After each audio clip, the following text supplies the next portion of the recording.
इस वीडियो में हम लोग एक बहुत ही इम्पोर्टेंट टॉपिक जो है डिस्कस करेंगे, वो है how to study a chapter और ए बुक। ठीक है, इसमें जो है हम दो तरीके से देखेंगे कि पहला तो कि जो भी चैप्टर या बुक आप पढ़ने जा रहे हो क्या वो एकदम नया है आपके लिए, और दूसरा कि क्या आपने उस चैप्टर के बारे में या उसके बारे में कुछ पहले से आपने जो है कोई नॉलेज गेन किया हुआ है क्या।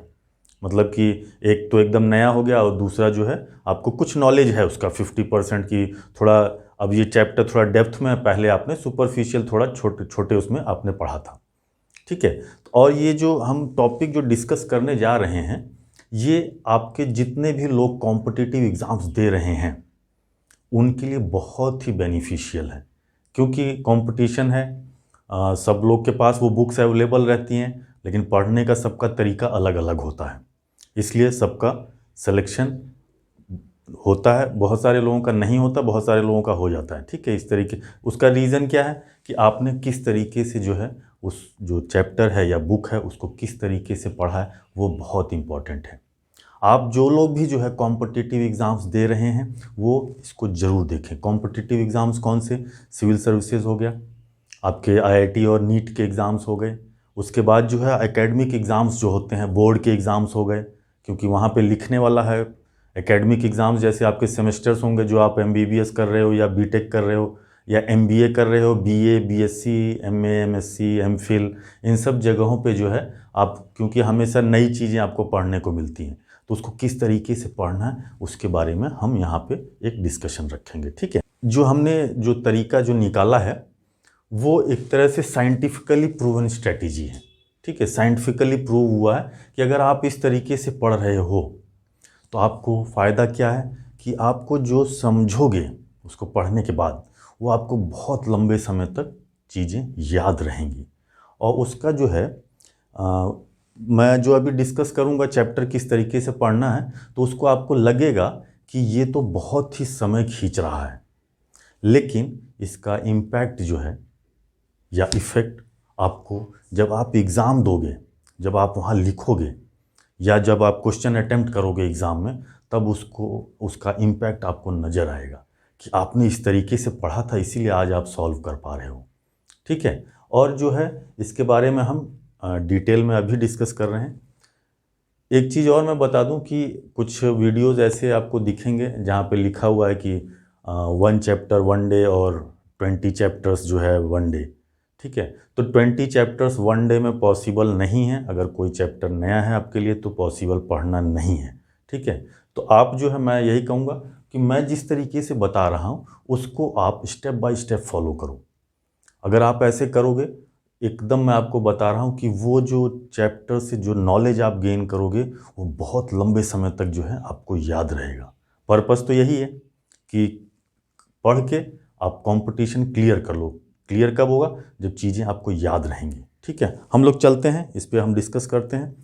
सबसे पहले इसमें जो है हमने 17 स्टेप स्ट्रेटजी है। ठीक है, इसमें हमने ये सारे लिखे हुए हैं, एक एक करके हम लोग डिस्कस करेंगे। ठीक है, सबसे पहले जब भी कोई चैप्टर आप पढ़ने जाओ, एक चैप्टर हम ले लेते हैं एनसीईआरटी का, क्योंकि एनसीईआरटी हर कॉम्पिटिटिव एग्जाम्स में जो है ज़रूरत पड़ती है। जो है एनसीईआरटी का एक 15 पेज का जो है चैप्टर हम लेके चलते हैं। ठीक है, सबसे पहले आपको जब आप चैप्टर पढ़ने जाओ तो उसको आपको देखना है कि उसका टाइटल को रीड करो। ठीक है, read the title. Read the title में आपको टाइम लेना है 10 सेकेंड्स।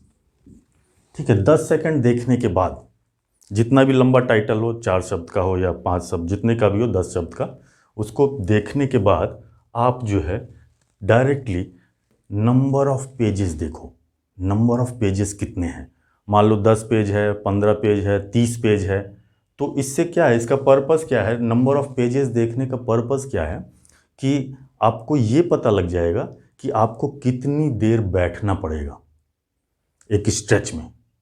क्योंकि अगर चैप्टर लंबा है तो आप लंबे समय के लिए प्रिपेयर्ड रहोगे, और अगर चैप्टर छोटा है तो आप छोटे समय के लिए, आपको लगे कि हाँ मुझे थोड़े समय के लिए, 20 मिनट के लिए, आधे घंटे, 1 घंटे के लिए बैठना है। बड़ा चैप्टर है तो 2 घंटे, 3 घंटे के लिए आप मेंटली प्रिपेयर्ड रहोगे। ठीक है। तो सेकंड स्टेप है, तुरंत इसको देखना है, 10 सेकेंड्स में लेना है इसको कि इतने चैप्टर है, और मेंटली अपने आप को प्रिपेयर कर लेना कि हाँ मुझे इतनी देर बैठना है इतने नंबर ऑफ पेजेस के लिए, ठीक है। उसके बाद टाइटल देखने के बाद और नंबर ऑफ पेजेस देखने के बाद थर्ड स्टेप है, think what may be discussed. आपको थोड़ा सा जो है टाइम लेके सोचना है, आंख बंद करके, कि इसमें क्या क्या चीज़ें हो सकती हैं। अपना बनाओ कि अंदाज़ा कि ये चीज़ें होंगी, इसमें डिस्कस की गई होंगी। इसमें आप जो है टाइम लोगे वो है 1 मिनट।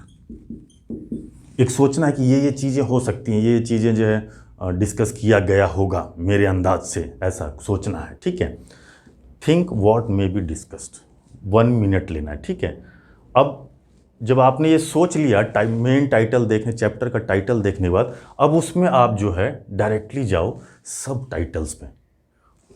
टाइटल्स आपने देखा, चैप्टर का नाम हो गया, अब सब टाइटल्स दिया होगा। इंट्रोडक्शन के बाद जो है पहला लिखा हुआ इंट्रोडक्शन, फिर एक नंबर दे के फिर एक टाइटल दिया होगा, वो सब टाइटल्स होते हैं। उन सब टाइटल्स को देखना है, एक एक को पढ़ना है। और उसके बाद जो है जब आप सब टाइटल्स देख लेंगे तो एक बार फिर से जो है ये वाला step, think what may be discussed, think what may be discussed. आपको सोचना है कि ये जो सब टाइटल्स हैं इसमें क्या क्या चीज़ें हो सकती हैं। क्योंकि अब जो है पहले तो एक ओवरऑल था, टाइटल देख के आपको ओवरऑल चीज़ दिखी, अब आप जो है सब टाइटल्स में देख रहे हो उसके सब पार्ट्स को, कि अच्छा अब इसमें ये चीज़ें हो सकती हैं, ये आपको देखना है। सब टाइटल्स में आपको 2 से 3 मिनट आपको देखना है कि ये चीज़ें हो सकती हैं, ठीक है। उसके बाद जो है अगला स्टेप है, जब आप ये सारे सब टाइटल्स देख लोगे तो आपको समरी पे जाना है। समरी जो है आप देखेंगे कि जहाँ चैप्टर एंड हो रहा है वहीं से समरी होता है। समरी का मतलब सारांश, कि इस चैप्टर में जो चीज़ें डिस्कस की गई हैं डिटेल में, यहाँ पे उसका एक समरी दिया हुआ है छोटे से पैराग्राफ में। बहुत सारी बुक्स में हो भी सकता है, नहीं भी हो सकता है। नहीं है तो कोई बात नहीं, ये स्टेप आप स्किप करोगे। अगर है तो समरी को पढ़ना है ध्यान से। समरी क्या है, पूरा जो चैप्टर है उसका एक क्रक्स निकाल के आपको समरी में दिया जाता है कि ये चीज़ें डिस्कस हुई हैं, बहुत डिटेल में नहीं, सुपरफिशियल, ठीक है। तो आप समरी देखेंगे, जो भी टाइम लगे आपको, 5 मिनट 6 मिनट जितना भी लगे। पैरा 2-3 पैरा जो है 200-300 शब्दों में होता है। अगर 10 से 15 पेज के चैप्टर है तो वहाँ पे 200-300 शब्द हैं, आपको 5 से 6-7 मिनट लगेगा पढ़ने में, ठीक है। उसके बाद अब अगले स्टेप पे, think does it matches with what आपने जो यहाँ पे सोचा था, क्या वो मैच हो रहा है क्या। यहाँ पे आप जो है 2 से 3 मिनट निकालो। समरी को पढ़ने के बाद आप सोचो, ये टाइटल पढ़ने के बाद और ये जो सब टाइटल पढ़ने के बाद जो चीज़ें आपने सोची थी, क्या उससे ये मैच हो रहा है क्या समरी। अगर मैच हो रहा है तो आप समझो कि बहुत ही अच्छा आप प्रिपेयर करने जा रहे हो वो चैप्टर, और बहुत लंबे समय तक जो है आपको वो याद रहेगा। उसके बाद जो है अगर मैच नहीं हो रहा है तो कोई बात नहीं, आप क्योंकि अभी आगे स्टेप्स हैं उसमें आपको चीज़ें पता चलने वाली हैं कि इस बुक में क्या दिया हुआ है, ठीक है। उसके बाद अगला स्टेप है कि जब आपने ये देख लिया कि जो है क्या मैच हो रहा है, अब आप पुराने क्वेश्चन निकाल लो, ओल्ड क्वेश्चन पेपर्स, ठीक है। और जो लोग बोर्ड के एग्ज़ाम दे रहे हैं वो लोग को एनसीईआरटी का जो पीछे क्वेश्चंस दिए हुए हैं उसको भी देखना है, और जो कॉम्पिटिटिव एग्ज़ाम्स वाले हैं उनको ओल्ड क्वेश्चन पेपर देखना है, ठीक है। ओल्ड क्वेश्चन पेपर, और जो बोर्ड के एग्ज़ाम्स हैं या एकेडमिक एग्ज़ाम्स हैं उसमें आपको क्वेश्चंस जो एंड में दिए हुए हैं, क्योंकि जनरली वहीं से क्वेश्चन को लेके उनके वर्ड्स को इधर उधर करके जो है वो क्वेश्चन बनाए जाते हैं।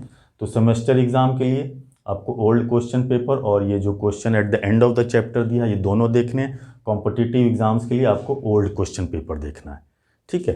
अब आप जो है जब अब इन दोनों को रिलेट करना है, जो आपने यहाँ समरी पढ़ा था और ओल्ड क्वेश्चन पेपर, क्या कुछ जो है मैच हो रहा है क्या। क्योंकि इसमें जब समरी पढ़ेंगे तो उसमें कुछ टेक्निकल शब्द लिखे रहते हैं, तो वो टेक्निकल शब्दों पे क्वेश्चन पूछा है, किस तरीके क्वेश्चन पूछा है वही चीज़ आपको रिलेट करना है, ठीक है। अब उसके बाद अगले स्टेप पे, गो थ्रू द चैप्टर थॉरोली। अब चैप्टर को अब आप एकदम मेंटली प्रिपेयर कर लो अपने आप को कि अब मुझे चैप्टर को ठीक से पढ़ना है। थॉरोली मैंने लिखा हुआ है, ठीक है, चैप्टर थॉरोली। थॉरोली का मतलब लाइन बाय लाइन और समझ के पढ़ना है। ये नहीं कि आप जो है पढ़ते हुए भागे जा रहे हो, ठीक है। और जब चैप्टर आप पढ़ रहे हो, ध्यान रखना है कि टेबल और चेयर पे, आप चेयर पे बैठेंगे, बुक को टेबल पे रखेंगे और उसको जो है आप पढ़ेंगे ऐसे करके नीचे, ठीक है, नीचे देख के। नॉवेल की तरह नहीं पढ़ना है, ठीक है। नॉवेल ऐसे पढ़े जा रहे हो ऐसे कोई फ़ायदा नहीं है, ठीक है, क्योंकि कंपटीशन है। थोड़ा भी गलती आपको कंपटीशन से बाहर कर देगी। ध्यान रखना है कि आपको जो चैप्टर थॉरोली पढ़ना है उसको टेबल चेयर को यूज़ करके पढ़ना है, ठीक है। उसके बाद जो है पहली रीडिंग जब आप ये थॉरोली पढ़ रहे हो, तो कोई भी मार्क नहीं लगाना है। Do not mark any line. आप हाथ में पेन या पेंसिल रखे रहना और ऐसे ऐसे करके चलाना, लेकिन निशान नहीं लगाना है, ध्यान रखना है। इस वाली फर्स्ट रीडिंग है ये।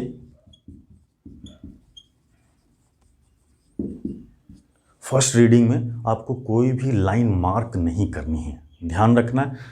उसका रीज़न मैं आपको बता रहा हूँ, क्योंकि चैप्टर नया है। तो चैप्टर नया होने के कारण क्या होगा कि आपको सब चीज़ नया लगेगा, और नया लगेगा तो आप क्या करोगे, अगर आप पहले रीडिंग में अगर आप निशान मार्क करने जा रहे हो तो क्या होगा कि आप हर दूसरी तीसरी लाइन आप मार्क करोगे, क्योंकि इतने फैक्ट्स और कॉन्सेप्ट्स एनसीईआरटी या कोई भी बुक में होता है वो आप जो है मार्क कर दोगे। तो क्या होगा, 50, 60, 70% बुक जो है आपकी अंडरलाइन हो जाएगी, ठीक है। इस चीज़ को अवॉइड करना है हमें, ठीक है। और इसका जो 70% आप अगर मार्क कर दोगे तो आप सोचो फिर से जब आप पढ़ना होगा तो आपको फिर से पूरी बुक, लगभग पूरी बुक पढ़नी होगी। हमारा पर्पस कॉम्पिटिटिव एग्ज़ाम्स में यही होता है कि हम जो सिलेबस है उसको कम से कम करके, छोटा करके अपना हम एग्ज़ाम दें, क्योंकि सब चीज़ तो पढ़ी नहीं जा सकती। लास्ट डे में रिवीजन भी करना ज़रूरी है। अब इसके बाद मार्क नहीं करना, ध्यान रखना। Take a break of 10 minute का ब्रेक लेना है, या आप इस ब्रेक में आप लंच कर सकते हो, डिनर कर सकते हो, चाय पी सकते हो। 10 से ज़्यादा समय का आपको जो है एक ब्रेक लेना है, जिससे आप थोड़ा सा अपने आप को रिलैक्स कर सकें और इन चीज़ों से अपने को थोड़ा सा हटाना है, ठीक है। 10 मिनट का ब्रेक लेके अब दूसरा जो है अगला स्टेप है कि जो आपने यहाँ क्वेश्चन पेपर लिया था, देखा था, उसको जो है फिर से क्वेश्चन पेपर को देखना है ठीक से, कि क्या जो क्वेश्चन आपने अभी पढ़ा है, ये वाला रीडिंग के बाद जो है क्वेश्चन को फिर से देखना है, और देखना है कि क्या आपने जो पढ़ा था क्या उसमें कुछ आप सॉल्व करने की स्थिति में हो, कुछ समझ आया जो यहाँ क्वेश्चन पूछे गए थे, बुक पढ़ने में कुछ रिलेशन आ रहा है क्या आप लिखने की स्थिति में हो क्या। तो इस चीज़ को जो है आपको करना है, यहाँ पे फिर से क्वेश्चन पेपर को देखना है, ओल्ड क्वेश्चन पेपर्स, ठीक है। अब उसके बाद जो है यहाँ ब्रेक के बाद तुरंत ये क्वेश्चन पेपर देखना है, और फिर सेकंड रीडिंग के लिए, यहाँ आपने फर्स्ट रीडिंग लगाई, अब यहाँ आप सेकंड रीडिंग के लिए आप अपने को मेंटली प्रिपेयर करके फिर से टेबल चेयर पे बैठना है और वहाँ पे सेकंड रीडिंग पूरा पढ़ना है। ये डिपेंड करेगा कितना समय लग रहा है, कि चैप्टर कितना बड़ा है कितना छोटा है। अब सेकंड रीडिंग में करना क्या है, mark the important facts and concepts.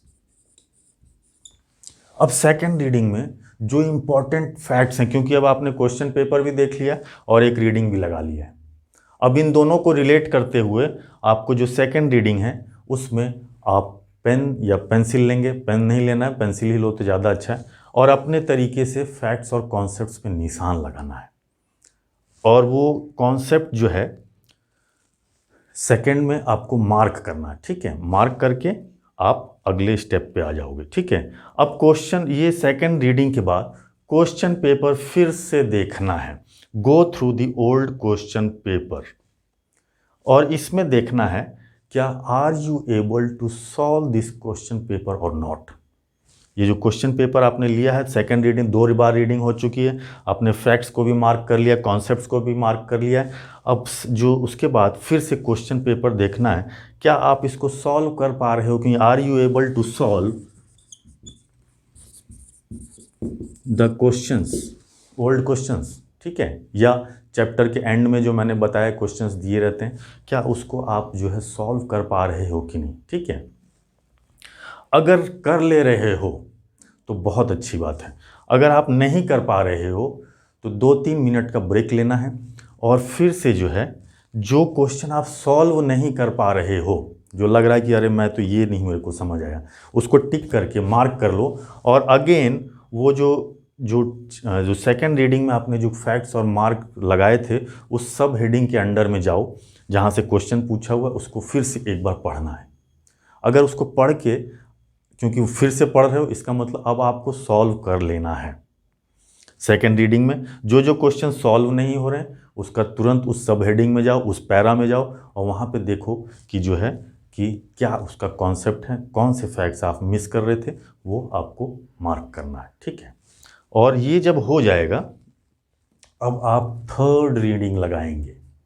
ठीक है, क्वेश्चन पेपर अब आपने देख लिया कि जो है आप सॉल्व कर ले रहे हो, पूरा सॉल्व कर ले रहे हो। अब आप थर्ड रीडिंग में आओगे और यहाँ पे थर्ड रीडिंग में क्या करना है, आपको अपना एक जो है फेयर कॉपी लेनी है या जो भी आप कॉपी यूज़ करते हो या पेज यूज़ करते हो, और यहाँ पे make notes of important facts and concepts. Third reading जब लगाओगे आप तो वहाँ पे क्या है कि अब आपने, क्योंकि हम ऑलरेडी मार्क किया हुआ है उन पॉइंट्स को या फैक्ट्स या कॉन्सेप्ट्स को, अब आप कॉपी पे लिखोगे। अब आप बुक पे जो है कोई मार्क नहीं, निशान नहीं लगाना है, अब आप अपना नोट्स बनाओगे। ठीक है, नोट्स जो है आपको अपनी हैंडराइटिंग में बनाना है, डिपेंडेंट नहीं होना है कि कोई दूसरा मुझे बना के देगा, आपको ये नोट्स बनाना मस्ट है। ठीक है, और किसका, फैक्ट्स और कॉन्सेप्ट्स का। फैक्ट्स को नोट्स कैसे बनाना है, आपको फैक्ट्स जो है बुलेट पॉइंट्स में और कॉन्सेप्ट्स को आपको फ्लो चार्ट, 2 पॉइंट जो है ध्यान रखना है, एक तो बुलेट पॉइंट्स और दूसरा है फ्लो चार्ट। कॉन्सेप्ट्स को आप फ्लो चार्ट में बनाओ, जैसे ये हमने फ्लो चार्ट बनाया हुआ है, देखो कितने आसानी से जो है हम इसको समझते जा रहे हैं। और समझ के अगर मुझे इसको पैराग्राफ फॉर्म में लिखना होगा तो मैं बहुत आसानी से मैं लिख सकूंगा। अब 16th स्टेप है कि अब आप यहाँ पे जो चैप्टर का पढ़ना है अब आप उसको रोक दो। उस दिन जो भी आपने देखा यहाँ तक आने के बाद अब आप रोक दोगे। अब नेक्स्ट डे जो 16th स्टेप है वो नेक्स्ट डे में जाएगा। नेक्स्ट डे में आप अब इसको जो है, क्योंकि आपने यहाँ पे नोट्स बना लिया है, ये वाला नोट्स, अब आप जो है उसको नेक्स्ट डे आप रिवाइज करेंगे। ठीक है, रिवाइज कैसे करेंगे कि नेक्स्ट डे पे आपको सबसे पहले जो 16th स्टेप है आपको 5 मिनट का समय निकालना है, आंख बंद करना है और आपको सोचना है कि आपने कल क्या क्या पढ़ा था। ठीक है, जो आपने यहाँ पे फर्स्ट सेकंड और थर्ड रीडिंग में और नोट्स में आपने क्या क्या लिखा था, आंख बंद करके आपको एक बार सोचना 5 मिनट पहले। ठीक है, डायरेक्टली अगर आप पढ़ने लगोगे तो थोड़ा सा आपको बेनिफिट कम होगा। आपको 5 मिनट सोचना है कि मैंने कल क्या नोट्स बनाए थे, क्या मैंने कल पढ़ा था, जो है नोट्स मैंने बनाए थे उसमें मैंने क्या क्या पॉइंट रखे थे। अगर आप उसको रिटेन कर रहे हो कि हाँ मुझे ये पॉइंट मैंने ये लिखा था, तो ये जो नेक्स्ट डे जो आप रिवीजन करोगे यहाँ पे क्या करना है, जो 16th स्टेप है,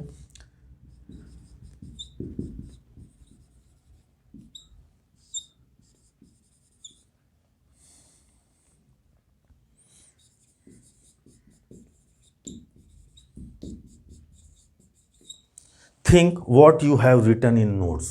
ठीक है, 5 मिनट का समय लेना है पूरा पॉइंट वाइज, क्योंकि अगले दिन की ही बात हो रही, तो आप पॉइंट वाइज कि हाँ ये मैंने चीज़ें जो है वहाँ कल लिखी थी, अब मैं उसको रिवाइज करूँगा। और फिर जब 5 मिनट का आप समय लेके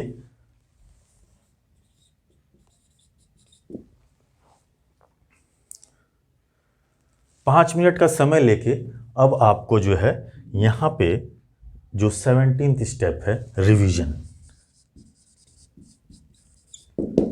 आपको जो भी समय लगेगा रिवाइज करने में आप इसको रिवाइज करेंगे।